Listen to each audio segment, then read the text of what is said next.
Hi, Bob Long, LADC. Here at the park again with my friend Mel. We're going for a walk again today, so she really enjoys this. You know, as I was thinking last night, I was thinking, we don't know enough. Science has not really caught up to where we need to be. We're not smart enough in the substance abuse field, but we're getting smarter every day, and I like that. Just recently, as of the 1980s, 1990s, we believed foolishly that if you drank, you killed blood. I'm sorry, if you drank, you killed brain cells, which is true. But we also believed that you had so many of them, you only used a certain percentage, and that's not true. We use all of them, and so you could kill off thousands and thousands of them and still be okay. I remember asking my professor, how does the alcohol know which which brain cells to kill and which brain cells to leave alone? Okay, fast forward to 2020, we started having COVID. A lot of people died from COVID, but COVID didn't kill everybody. Who got killed? Those people who had comorbidities, meaning that they had something else wrong with them, high blood pressure, diabetes, something like that, and they had COVID. People who were usually healthy, they were fine. Also, the older people died. Well, older brain cells died. And we didn't realize that the brain creates brand new brain cells. We do now, thanks to SPECT scans. That's absolutely amazing. That's not what I wanted to talk about, though. I get off topic so easily. I talk about dopamine releases. Well, it's a fact that dopamine is released into your body when you eat food that you like. It's also a fact that if you eat food that you don't like, no dopamine is going to be released. Let's say someone gave me a plate of liver and onions. That is not my thing, okay? Someone hands me some German chocolate cake. Not my thing. I'm sorry, but anyone who puts coconut into a perfectly good chocolate cake should be, I can't say that on YouTube. Okay, should be in a mental institution. Let's just say that. And I know many of you like German chocolate cake, so I'm not talking to you. It's just personal preference. We also know that alcohol will release dopamine into our systems. We also know that methamphetamines will release dopamine. The question is how much? There's different ways to measure. Now, some of the studies that I have been citing are over 10 years old. It's true that you can measure dopamine in the bloodstream. However, when you measure it like that, you're getting the overall dopamine for the entire body, not what is in the brain at that time, when immediately after you have eaten something or done something like sex that releases dopamine. So we're getting better at being able to quantify the amount of dopamine released in the brain at the synapses, but we're not there yet, okay? That science just doesn't exist. Speaking of science not existing, many of you probably don't know that there was this thing called bloodletting, okay? And it goes back over 2,000 years. Some places I've read goes back all the way 3,000 years. And the whole premise was that they foolishly believed that blood didn't circulate. They actually believed that there was air in the veins and arteries of your system, not blood. That's just absolutely insane to think that. And they also believed in the four humors. The four humors, if I can recall them, were phlegm, blood, yellow bile, and black bile. Okay, yeah. Again, we're talking about primitive physicians. So when you became ill, you would go to the doctor back then, and they would say, yep, your humors are not in balance, so they would put some leeches on you and let them suck it out. Matter of fact, there were certain places on the body that they would put the leeches for certain conditions that you may have. I have a map. I'm going to show you that here in just a second. just a lot of craziness in the world, right? But we didn't know any better back then. That continued until the mid-19th century of bloodletting.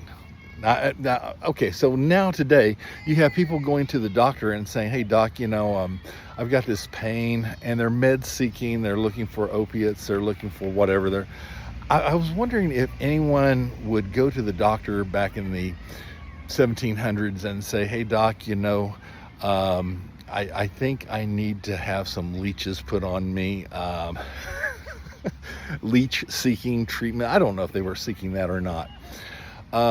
Interesting enough, Hippocrates was one of those who thought bloodletting was probably a good idea, like to purge the system. He based that on the women's menstruation. God, did I mispronounce that word? That time of the year thing, right?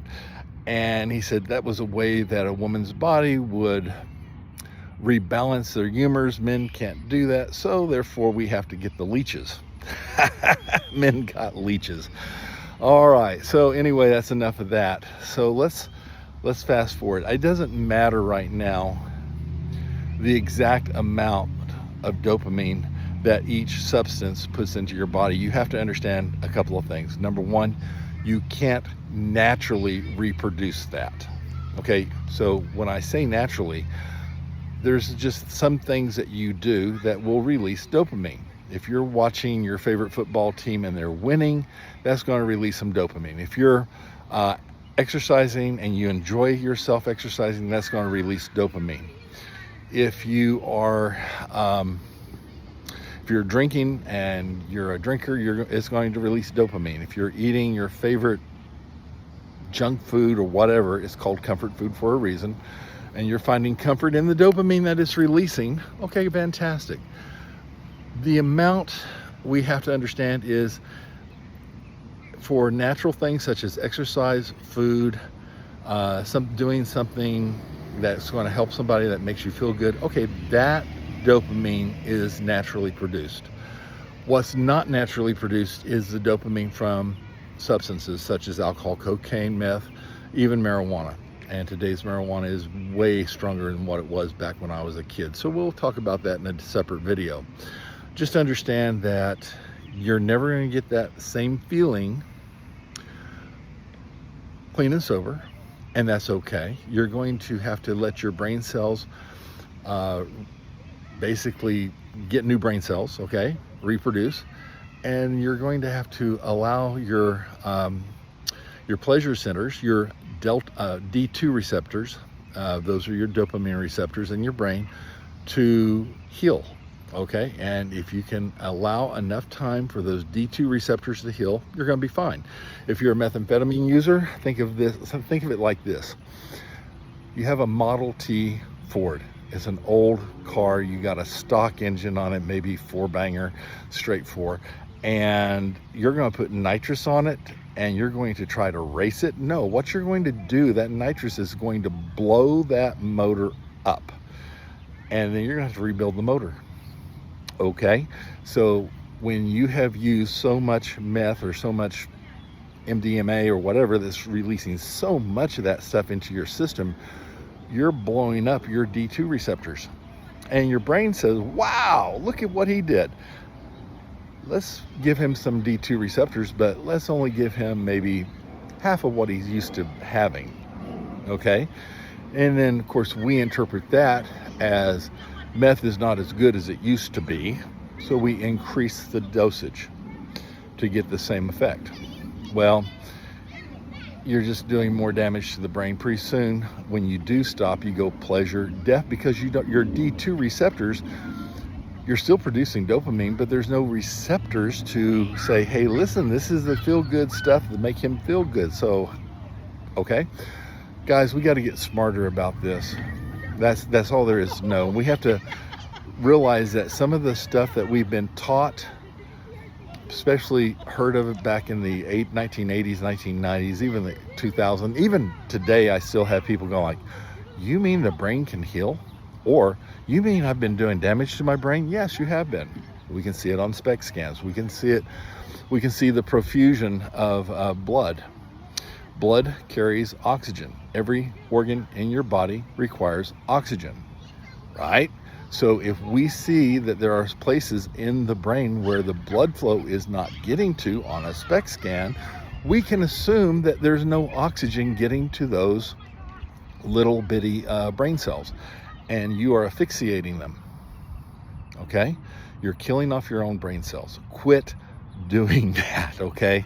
Start loving your brain. That's what Dr. Amen would say. That's what I say. Guys, thank you for your time.